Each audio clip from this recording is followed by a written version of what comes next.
Welcome back to the night shift on this Tuesday evening, and I promise you we were going to talk comedy a little bit earlier on in the show, and that is exactly what we're going to do. We've got the Laughter Factory tour in town, and from the Laughter Factory we've got Duncan Jones with us. How are you doing, Duncan? Birthday boy. Yeah, you've just turned 60, haven't you? 50.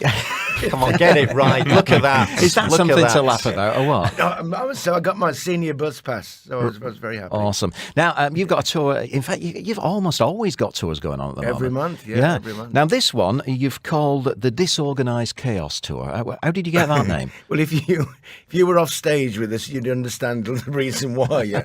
Yeah, you'll find out a lot more about the crazy antics. Well, we've got Paul Tonkinson joining us. Hi, mate. Nice to see you again. To see you. Yeah. Nice. Nice to see you, see you, nice. And also, Kristen Schulte-Loh. Did I say that right? Very well pronounced, yeah. Was it? Were you impressed with that? I think so. I couldn't have done it better. Now, I've heard a lot. I think you must be the first comic from Germany that they've ever had in this part of the world. So how's it been going for you? I don't know, Duncan, how's it going? Fantastically well, yeah. I'm hearing great reports. Everyone's loving it. The tour started off about a couple of British comics and a German comic, almost as an afterthought. It's been hijacked. It's been an invasion. Now it's all about Christian. Yeah, It's taken over. I've taken over, yeah. Not intentionally He this needed time. more living room in the tour, and me and Mick have been consigned. Now, what was it now? 8 German and 2 supporters from the UK. So, a German comic, you're the first I've ever met, and Gail was telling me you're the first you've ever brought out. Tell me about getting into comedy back home in Germany. Well, somebody had to do it. Yeah, exactly. Right. And I didn't really start in Germany. I started in Belgium when I studied abroad. And I went on stage my first ever time in English because otherwise they wouldn't have understood, I think. And then they didn't find funny what I had prepared. But when I said I was a German comedian, they were just cracking up. Really? Then I was like, maybe that's where the joke is. Really? And then I started working on It's that. the old joke, isn't it? On stage in the UK, if someone's chatting to a German member of the audience, it's like, what, in a comedy club, isn't it? It's like Germans and comedy don't coexist, but they obviously do, in the form of a giant. Right. Who's come over. And do you still do comedy in German as well? Yeah, I do. Yeah. Well, I started in English, and then for I think 5 or 6 years, I only did it in English. And then somebody asked me, "Why don't you do it in German?" I said, "Oh, I never thought about it. Is there a market?" Yeah, I mean, doing comedy in what isn't your native language, is that a bit difficult or what? A bit tricky? I don't know. It's not the language, really. I think when people tell me after the gig, you understood our sense of humor, I think that's a compliment. And when they come up to me and say, "Your English is good," I'm like, I don't care. But they say, "Your English sense of humor is good." I'm like, that's better. But also, British audiences like people from different countries' cultures telling us what we like. We like a different voice. That's the thing. Yeah. So Right. you come on and we like it. The He gets outsider. us. Yes, absolutely, the outsider. Unless you're you're exotic. Yeah, unless you're a Londoner and you gig in Manchester, that's Yeah, different. no, they don't like that because then it's regional. Then we hate each other. They chase you out of town. You live sufficiently far away that you've got a distance. Right. Yeah. There needs to be some water between your country and the other Absolutely, country. and a Yeah. different currency. Yeah, Right. I'm loving having a northern accent on the show. It's brilliant. But you're Yorkshireman, aren't you? I'm from Scarborough originally. Scarborough? Yes. Scarborough, yeah, Okay. North Yorkshire, yes. But I do know, and I'm going to ask you this question. Yeah. You're a Manchester United football fan, I'm a United fan, which isn't. It's not going that well at the moment, is it? It's interesting times, isn't it, at Camp Mourinho? I'm firmly in the Mourinho camp. I just think get rid of Pogba, get rid of all the players. Just us and Mourinho, just taking everyone on. I want a siege mentality. I love him, and I want to, but it's not great at the moment. No. It's not fantastic. No. What would you do if you were Mourinho then? Just I'd get rid of people who didn't want to play for the club, but I'd stop talking to the press immediately. Yeah. I wouldn't be here. so it's all the media's fault, is it? No, I'm not blaming the media. I'm just saying it doesn't help. They're not helping. There is a manhunt. There's undoubtedly a manhunt which he has defined, which exists. And just coming back to Germany. But by the way, if we had done this interview 3 years ago, I would have been happy to talk about football too. Yes. Yeah, Not it's, very well. it's Talking going about even going worse bad. for you. If you This, think yeah. Manchester United's having a bad time. What's going on? I went to Russia.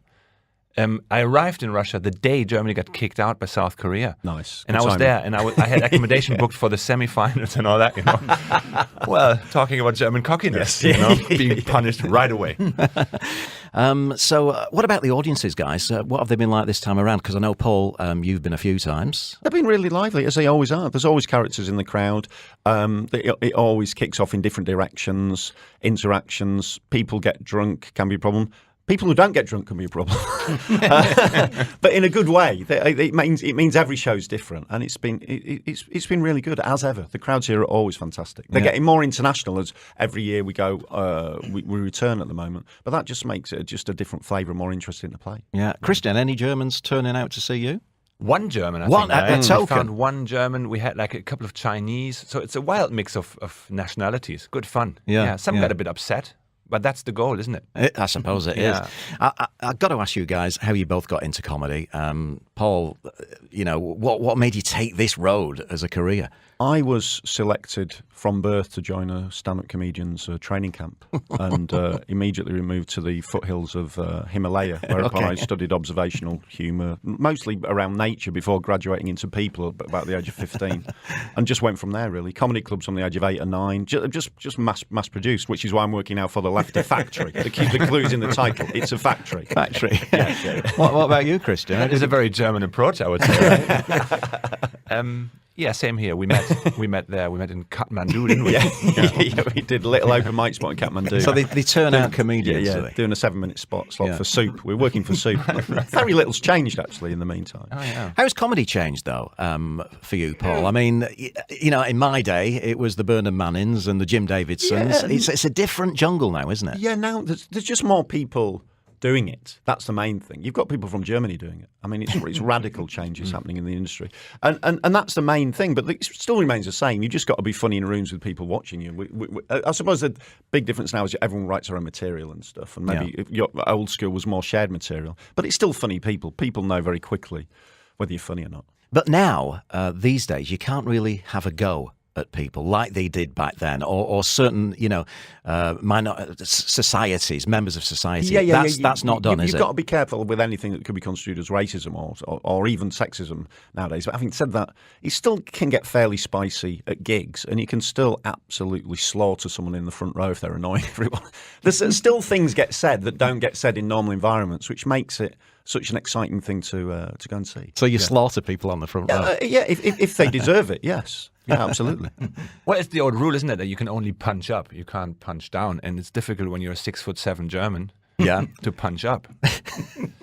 But I think we still get away with certain things, but there's some topics that are a little bit more delicate, I would say, nowadays, aren't they? Yeah, maybe. I don't know. Is it how you approach those topics? If you do it in the right way, do people not mind? I think if you're tongue in cheek, if you're charming, you get away with stuff, and if a member of that group is in the audience, it's normally easier, isn't it? So you have somebody there, you have a Chinese guy there, and you can make fun of them, of Chinese people in general, but you need one there. And you need them to laugh. And you need them to have a good time. And if they're not laughing, there's a problem. If they don't, what's the plan? Right. What's the plan if they don't laugh? Pick on the German bloke.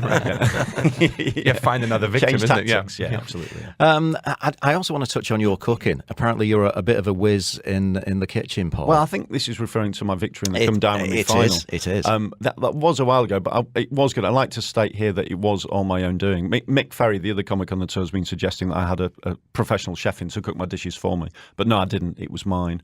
My roast partridge was incredible with filled potato skins and red cabbage. It was a sensation. Roast partridge? Yes. Very nice. Yeah, it was lovely, yeah. So you actually won it, yeah? Yeah, I actually managed to win it. Yeah, it wasn't a difficult field to win. Sean Hughes entered, and he cooked the same meal in 3 different forms in the competition. So he wasn't taking it really seriously. Gina Yashere entered, and she was like she was a vegan, so virtually no chance. and that was it. So it was very easy. Pleased to win though. It's always good to win. Yeah.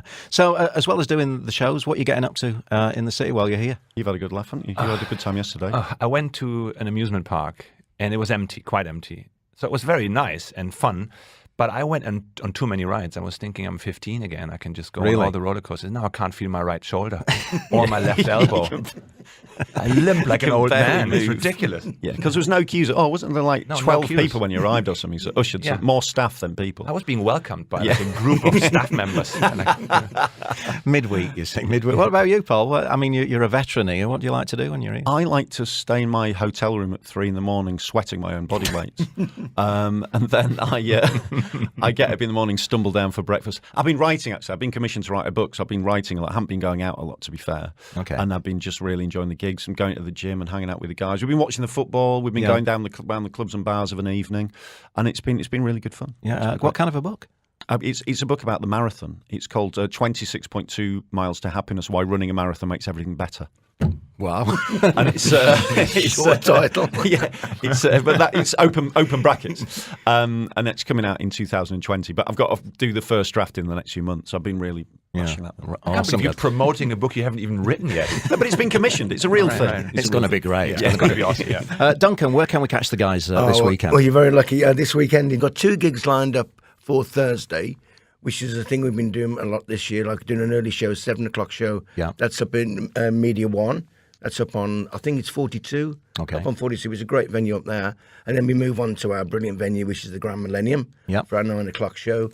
And then on Friday, our final gig for this tour, which I'll be really sad to come to an end, will be at Jumeirah Golf Estates at 7 o'clock on Friday. Fantastic. Tickets? Oh, you can get them on the door. You can also get them from Time Out. And you can also just check out thelaughterfactory.com. That's the easiest way. Fantastic. Guys, it's always a pleasure. Thanks so much for coming. Thank you, Thanks, man. Take care. Cheers.